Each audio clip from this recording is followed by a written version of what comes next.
Somebody needs to take their ass back to year one of filmmaking and comedy writing, because this shit here. I thought it was the score, because I walked out and it was year one, audience zero. That's nice. That's pretty good. This was shitty. You have no idea how bad a movie Really? this Because can it looks so be. good from the trailer. Oh, yeah. Which trailer did you see? not the one for this movie. I think it was the one dripping with sarcasm. The trailer is only better in that it is shorter than this movie. Damn. And I don't even think this movie's terrible. It's just bland. It's bad. Harold Ramis to me hasn't really been good in years. Evolution was a repeat of a lame version of Ghostbusters. I didn't like Club Paradise. I mean, what was the other? So we go from what, 1999? We going back to year one with this motherfucker right there. If he wants to go to year one, I'll take it there. It wasn't funny. This movie was just not funny. It's got everything that a top-ranked PG-13 comedy needs. It's got fart jokes. It's got somebody pissing in their own face, and it's got Jack Black eating poo. What else could you possibly want from a movie? Oh yeah, I didn't know it was a highbrow humor. I mean, it sounds like a Woody Allen comedy the way you guys describe it. Pretty much, really, the way you can sum it up, it is the Old Testament with fart and shit jokes. So it's Mel Brooks's History of the World Part 1. Don't you dare compare these.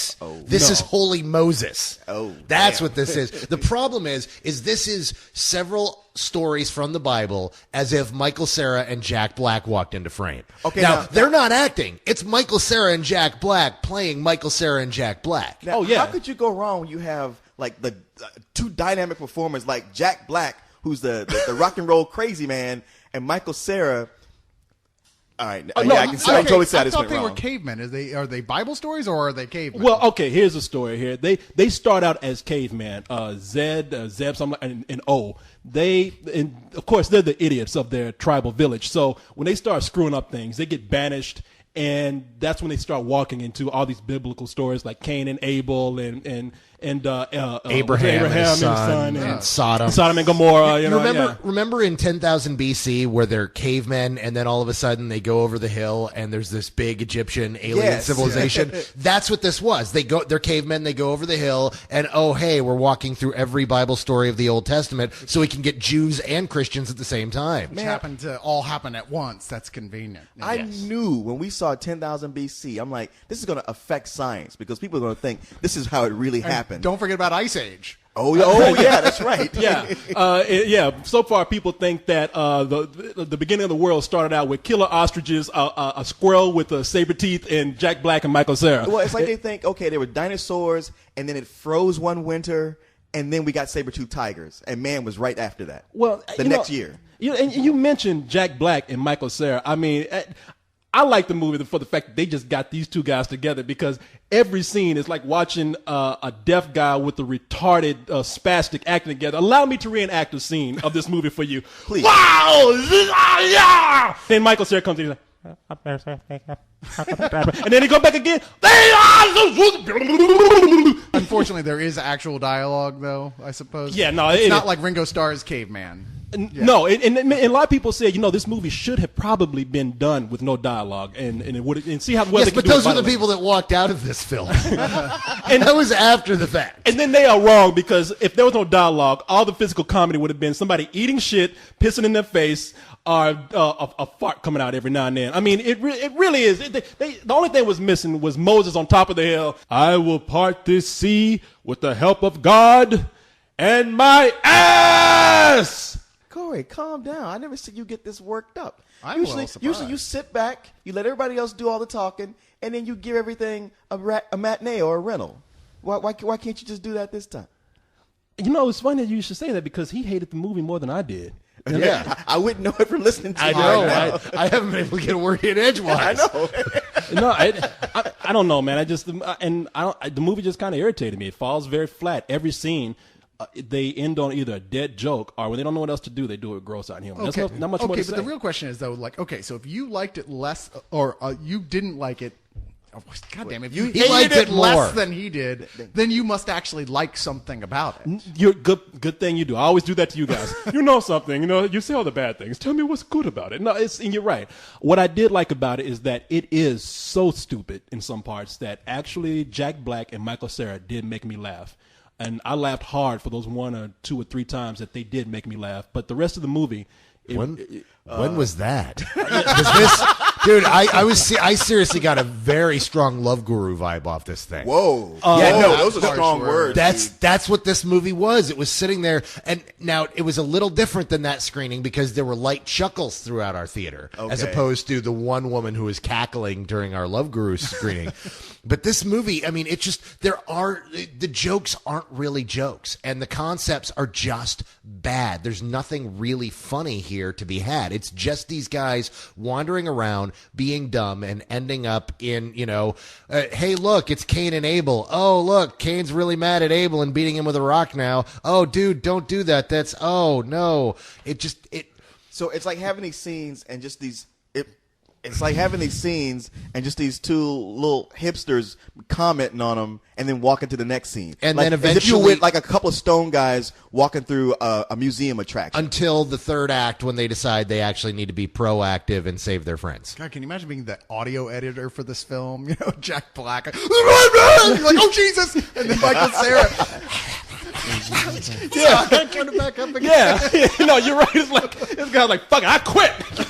But no, you know what? It's like, really, if it's like if you went to Sunday school at a frat house, just because it's like if you told a bunch of frat guys, if a bunch of frat guys like, hey, they want to fucking reenact the Old Testament, we give them the Old Testament.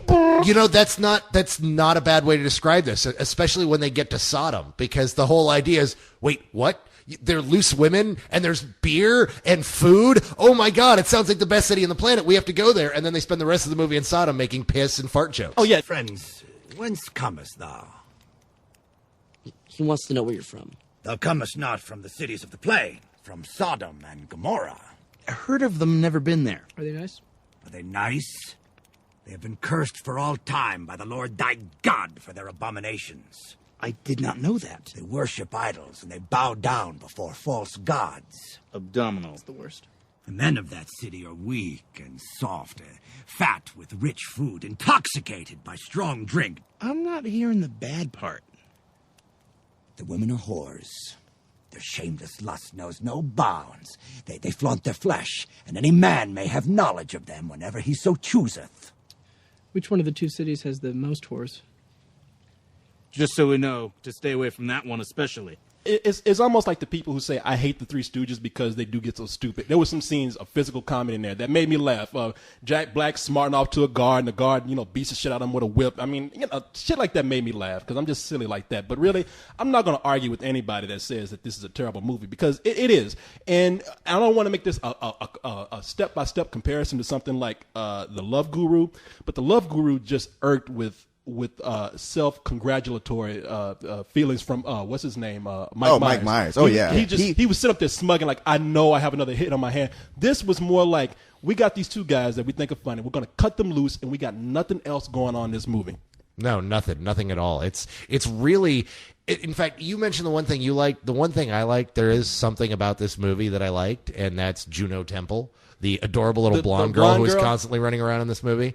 Aside from that occasionally she'd be on screen. It's like, ooh, eye candy. Hey, look, Michael Cera's doing his thing with a girl named Juno. That's incredibly cute. Wow. Yeah, no, there was some hot girls in this movie. Olivia Wilde, the girl who played like the princess. I mean, look, there's some eye candy in here, but guys, I mean, really, y'all are having to reach for like, a hot girl or 2 in this movie? That's all there is. There's nothing. This is year fucking 1. I can hardly wait though, and this happens every time we review a comedy that's bad like this. There's going to be 6 or 7 commenters who are going to be like, I saw this movie. I thought it was funny. Fuck you guys. You guys are dumb. It's just a comedy. Y'all are taking it too seriously. Oh, yeah. No, it's always going to be that person. And look, I'm not even hating the movie, but I'm telling you, it's not that good. I mean, watch Silver Surfer's going to come in like, damn, dog, y'all cruel, man. Yeah, right. Well, it's like, if you think this is funny, you can do all this stuff at home. Just sit around and eat a bunch of beans and fart. You'll laugh your ass off. Why do you need to watch Jack Black get paid to do it. Hell, sniff some glue. That'll be more enjoyable. You know what? You know what was really kind of painful was you make that joke, but then one of the outtakes is Jack Black actually farting during a scene, and the whole cast cracking up And that at did him make farting. me laugh. That did make me laugh because Jack Black even said, I thought it was a joke, and Jack Black was like, hey, I cut one man fucking, you know. But He's a big fat guy. What are you going to do? Yeah, you'd have those farts on the set were really Jack Black. That wasn't an accident. Hank Azaria and Oliver Platt and Drag and McLovin, man. You got McLovin in this. And that chick Olivia Wilde, who plays a princess in this, she's hot as hell. But this bad script combined with Harold Ramis's really bad direction does nothing for this cast. Not to mention the movie just looks cheap. It looks like they shot it on the same patch of dirt and the same patch of trees throughout the whole film. I mean, look, if you said it, you said it correctly, man. You know what? I would say I'm gonna go ahead and get my rating for this. If you want to laugh at this movie, I think you can, but I do not think it's worth going to the theater for. I mean, this is really barely getting by the rental for me, and I think there's an audience for it on that level. And even then, if you want to rent it, you know what you can do? You can just not shave and bathe for a few days. Look at yourself in the mirror and fart and eat your own shit, and that's free. Corey, I have not heard you get this angry about a movie probably since The Love Guru, and you still won't give it some old bullshit. I told you. Which studio are you in the pocket of? Yeah, what do they have No, to do? hold on. This is the man that gave Twilight a matinee. I'm starting to think rental is his new some old bullshit. And we have the man over here who like sucked the dick of the day the earth stood still. So I mean, don't give me that shit. Hey, man. See, At least he's got the balls to give things to some old bullshit. What's that? He's got the balls to give things to some old And bullshit. I got the balls to say I don't want to give it some more bullshit because there were some parts that I actually thought were funny, like one or two parts. Can we stop talking about Corey's balls, please? I know, exactly. If I put them on somebody's head for a minute, a little while, y'all making fun of me. Nah, I mean, look, like I said, I understand if somebody wants to give it some more bullshit. It's really not a good movie. So, I mean, I'm sure you're going to give it some more bullshit. It's some old bullshit. I mean, at best, it's an extraordinarily low rental. Like, if you really feel you need to see this stuff, there might be one or two moments in here that you're like, well, I was kind of worth it, but really, the movie, there's no reason to fucking see this like movie. if Netflix sent it to you by accident and you put it in thinking it was a good movie, but realized it was year one, you could go ahead and finish watching it before you send it back with a letter I bitching doubt about people it. would finish watching. You're going to need a 12-pack of beer, and not good beer. It's not a hard to get through movie. It's just one of those movies that the entire time I was sitting there going, why am I here? I know exactly what's going to happen. I know every joke in this film. There's nothing here for me. And I'm not angry at the movie. I'm just stressing that the movie is bland. I mean, the movie did not upset me. The movie, it wasn't bad enough to even move me that way. Like I said, The Love Guru, yeah, I walked out pissed. This, I'm just like, whatever, man. You know, the 13-year-olds, when they get together at school, they'll be getting together and chuckling about this film. You know, if you're the people coming out the trailer park to get the mail at the mailbox, they'll talk about it and get a good laugh, you know. Oh, okay. I'm friends with Michael Cera, and I'm trying not to trash this movie too hard. Yes, So you guys leave me alone. Yes, Michael Cera came up and gave me some money. I didn't know how much it was because when he pulled it out, he's like, So friends might be a strong word. It's more like, I've got these pictures of you with this 16-year-old girl. yeah, and it was Michael Cera. It was Michael Cera. Year one. I need to go be a slave now. We should do something. When do you get off? Never. Oh, yeah, of course.